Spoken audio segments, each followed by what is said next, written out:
Well, prosecutors are not neutral. Prosecutors are not judges. Judges are neutral. Prosecutors believe that their targets are guilty and that their job is to find the evidence to prove the guilt or to drop the case. So though I respect and often agree with the Speaker, I see this differently than he does. You're never going to find a prosecutor as neutral as a judge. Such a person would be a poor prosecutor. They are aggressive.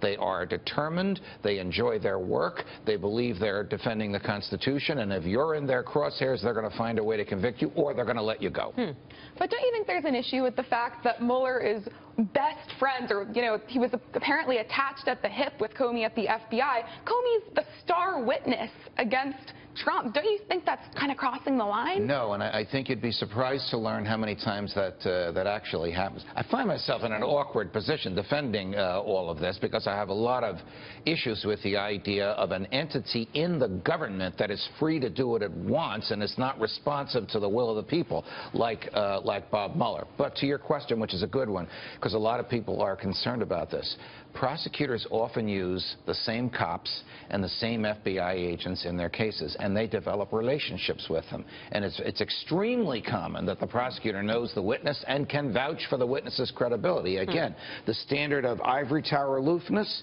is for judges, not for prosecutors. How about this? Former Homeland Security Secretary Jeh Johnson, he's going to testify publicly later today in front of the House Intelligence Committee. This after meeting behind closed doors with the Senate Intelligence Committee last week. In his pre-released statement, Johnson said that a candidate claiming the election was rigged as his reason for going public with the Russian election hacking claims. Is he opening up the Obama administration for more criticism? You know, the Obama administration is subject to tremendous criticism, including the potential criminal investigation of the behavior of Loretta Lynch as Attorney General based on the allegations by Jim Comey, and I'm going to guess that there's more there. That is for the Justice Department. That's for regular justice, for Jeff Sessions' Justice Department. That's not necessarily for Bob Mueller. I don't know what Jeh Johnson's going to say, but I don't think it's going to be good for the Obama administration. Yeah, I mean, there's so much here.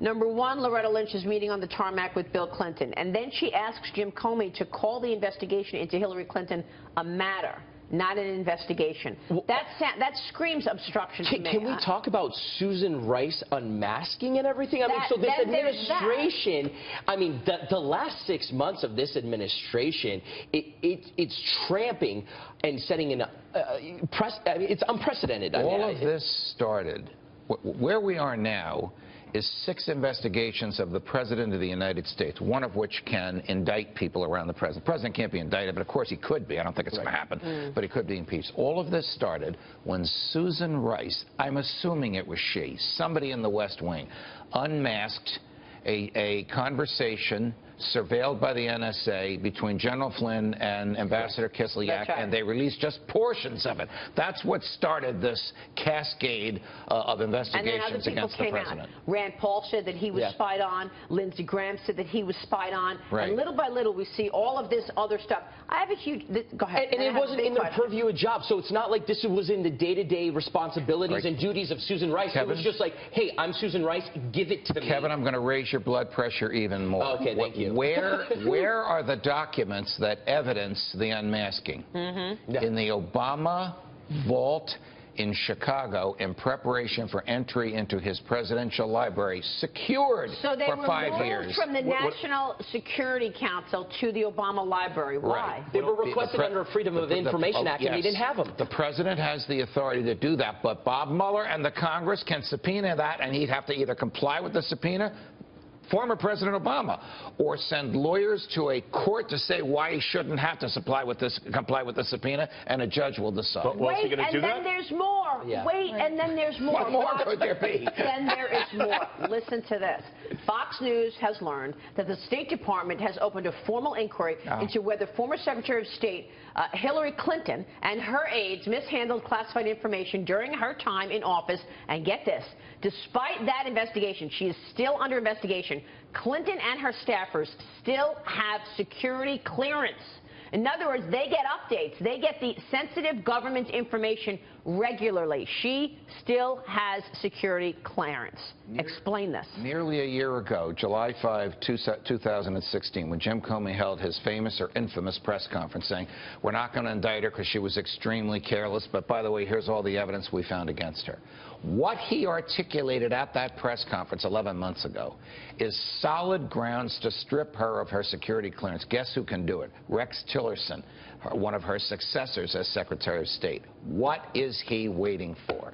What does she need? What does a person who is extremely careless with state secrets doing, still having those state secrets today? Well, he laid out the indictment just as you said, but the problem is that you've got a State Department that has career bureaucrats that are in there that are aligned with Hillary Clinton. And so I think that's part of the issue. I mean, well, this is a decision that can be made by the present Secretary of State, Rex Tillerson. Look, he's not the political type. He probably doesn't want to get involved in this. He certainly doesn't want his successors looking at him. But the evidence of Hillary Clinton's failure to maintain state secrets is so overwhelming against her. In Jim Comey's view, it's not enough to prosecute. I look at it differently. I think it is enough to prosecute.